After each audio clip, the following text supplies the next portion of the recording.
It happened about a year ago. Our final exams were approaching, and I still had a mountain of notes to revise.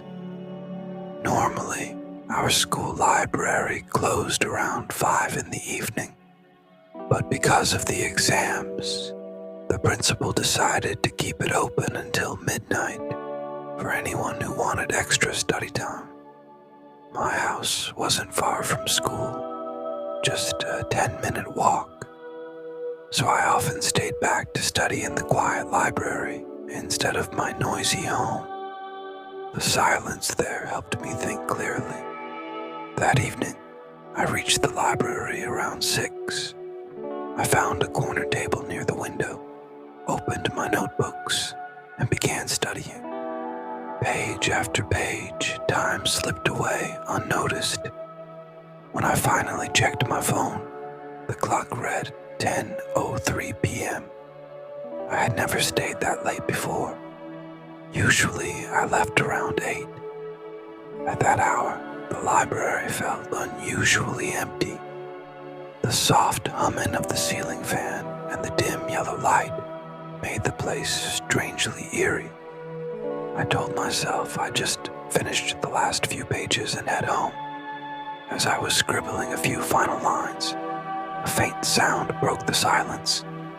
A dragging, uneven step echoing from somewhere behind the bookshelves. Thud, drag, thud, drag. I froze. My pen slipped from my fingers. Maybe it was the janitor or some other student. But when I looked around, I saw no one. Every desk was empty. I started packing my things quickly. The sound came again, this time closer. It wasn't footsteps, it was someone limping. I grabbed my bag and bolted out of the library. Outside was the long corridor that connected the library to the school's exit gate. The lights flickered weakly, making the shadows dance on the floor. Halfway down, I saw someone, a woman, standing near the far end of the hall. I couldn't see her face, just the outline of her figure under the dim light. She wasn't moving. She just stood there, still as stone. "Excuse me," I called out, my voice shaking slightly. No answer. I took a few steps forward. My pulse quickened. The moment I blinked, she was gone, vanished, as if she'd never been there. A chill ran down my spine. I hurried toward the main gate, heart pounding so hard I could hear it in my ears. When I stepped out, the street was completely deserted. That was strange. It was a busy area, even late at night. But now, not a single car, not a single person, just the sound of wind brushing through trees. I lowered my head and began walking fast. My legs felt heavy with exhaustion, my throat dry. Then, suddenly, I noticed something on the ground, a shadow that stretched along beside me, moving even though there was no one else around. I lifted my head. A woman was walking ahead of me. She was slow, hunched, her steps uneven like she was dragging one leg. Her clothes were torn, dirty, and her hair hung in tangled clumps that hid most of her face. For some reason, I couldn't overtake her. Something in my gut told me not to go near her, so I slowed down. My heart was hammering now. That's when she stopped walking. Without turning around, she spoke, in a hoarse whisper that felt like it came from the wind itself. "Have you seen my daughter?" Her voice made my whole body stiffen. I couldn't speak, couldn't even breathe. I stood there frozen, my brain screaming at me to run. But my legs wouldn't move. Again, she spoke, louder this time. "Have you seen my daughter?" I didn't want to anger her. In a trembling voice, I pointed far down the road and said, "She went that way." The woman turned her twisted neck slightly, then limped in the direction I had pointed. Her movements were unnatural, almost puppet-like. Within seconds, her figure faded into the shadows at the end of the street. I waited a few moments, then started running, faster than I ever had before. I didn't look back. I just wanted to reach home. But halfway through the road, I heard it. A scream. Sharp. Distant. It pierced the silence. She is here. The next thing I remember is waking up in my bed, drenched in sweat. My neighbor sat beside me. He told me he'd found me unconscious near the main street around midnight. When I asked him what time it was, he said it was nearly 2 in the morning. For the next few days, I couldn't stop thinking about that woman. Her twisted limbs, her lifeless eyes, her whisper. Who was she? A week later, while talking to the school librarian, I learned something that made my blood run cold. Back in 1999, a teacher's wife named Margaret Lane had lost her only child, a little girl who studied at the same school. The girl had died in a playground accident. Margaret couldn't bear it. A few months later, she disappeared. Some say she jumped into the river behind the school. Others say she went mad and wandered off. Her body was never found. But ever since then, people claim to have seen a limping woman near the library and the school gate at night, asking the same question over and over again. Have you seen my daughter? Every time someone saw her, they said the air grew colder. The smell of wet earth and old books would fill the corridor, the same smell that clung to my clothes that night. Sometimes, when I walk past that street after dusk, I feel the same chill crawl up my spine. I keep my head down and walk faster, pretending not to notice the faint sound of uneven footsteps echoing behind me. Thud, drag, thud, drag. Because deep inside, I know, if I ever stop to look back, she'll be there, waiting, still searching for the daughter she lost long ago. On the night of March 11th, 2019, the entire Morgan family disappeared from their home in Ravenwood County, Ohio. Dinner was still on the table. The front door was locked from the inside. Every light in the house had been turned off at exactly 9:17 p.m. But according to the power records, the electricity to the house was cut 3 hours earlier. There was no sign of forced entry, no footprints, and no bodies. To this day, the Morgan case remains one of the most disturbing unsolved disappearances in U.S. history. The Morgan family consisted of 4 members: Daniel Morgan, 42, Emily Morgan, 38, their daughter Lily, age 14, and their youngest son, Jacob, only 9 years old. They moved into the property on February 2nd, 2019, only 5 weeks before the disappearance. According to neighbors, the family reported strange noises inside the walls and objects moving on their own, just days after moving in. Daniel told me he kept hearing footsteps in the attic, but when he checked, no one was there.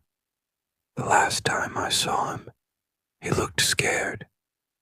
He said something is inside this house, and it doesn't want us here. Police recovered CCTV footage from a security camera set on a tree facing the Morgan home. At 9:16 p.m., Lily Morgan is seen standing at the front window, staring into the darkness outside. Her mouth is slightly open, She isn't moving. She isn't blinking. At 9:17 p.m., the video suddenly glitches. A tall shadow appears behind Lily inside the house. But no one had entered. One frame later, Lily is gone. Officers Bradley and Mitchell were the first to arrive at the Morgan residence at 6:42 a.m. after a neighbor reported the family missing. The front door was locked from the inside. There were no broken windows, no signs of a struggle, just silence. When they entered, the entire house smelled of wet soil, as if the ground had been dug open recently. On the dining table sat 4 plates of dinner, the food completely untouched, still warm. I called out for the family. No answer. But as soon as I stepped into the hallway, I heard something above me. Slow, dragging footsteps. In the attic. Something was up there, but when they opened the attic door, it was completely empty, except for a single muddy footprint, too large to be human. In Lily's room, the police found her notebook lying open on the bed. The last page had been written at 9:12 p.m., just minutes before the disappearance. The writing was shaky, almost terrified. Lily's final entry, narrator reads in echo. It's in the walls again. Mom can't hear it. Jacob says it whispers to him. It told him we don't belong here. It said we have to go back underground. It's coming tonight. There was no basement on the official blueprints of the house, but Officer Mitchell found scratches on the living room floor, shaped like a square. They pulled it open. A hidden staircase, descending into complete darkness.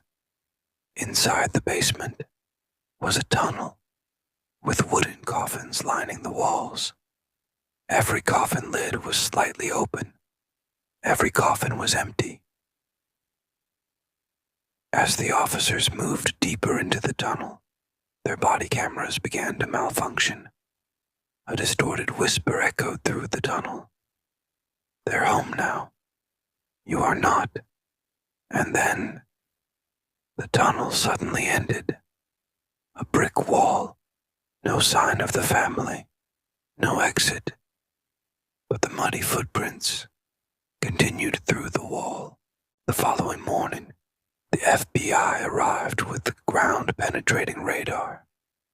The radar began detecting movement beneath the floorboards. Not animal movement. Human-sized movement. Multiple shapes. Slowly crawling under the house. Then freezing in place. Agent Sarah Collins confirmed the radar was accurate. Greater than we weren't alone, she said. Something was still down there, watching us. At the end of the secret tunnel, forensic teams made a discovery. Inside a small cavity in the wall, they found Daniel Morgan's phone. It had no SIM card, no lock screen. Only one video file remained. It was labeled 09_17_last_recording.mp4. The footage began with Daniel in the living room, breathing heavily, the camera shaking. Behind him, Emily can be heard crying. Jacob is whispering, "It's coming. Daddy, it's coming back." Suddenly, Lily appears in view. Her eyes are wide, unblinking. Her voice is flat, emotionless. Lily, in a cold whisper, "Greater than. It knows you found the door." The camera turns. At the end of the hallway, a tall, shadow-like figure stands motionless. No facial features, just a long, stretched silhouette. The lights in the footage flicker. Then all 4 family members begin to walk, slowly, toward the shadow, as if controlled. Daniel screams, "No! Stop! Emily, run!" The camera drops to the floor. The last thing recorded is Daniel being dragged backward into the wall, as if swallowed by the house itself. The footage ends abruptly. The full video was classified by the FBI and removed from public record. Case file number 7782 was sealed indefinitely with the official statement: the Morgan family is presumed deceased. No bodies have been recovered. Cause unexplained, possibly non-human. To this day, the house remains abandoned. Anyone who enters never stays past 9:17 p.m. But last month, a group of urban explorers broke into the house. They live-streamed what they saw in the basement. The stream ended suddenly at exactly 9:17 p.m. And this time, someone was watching from inside the tunnel.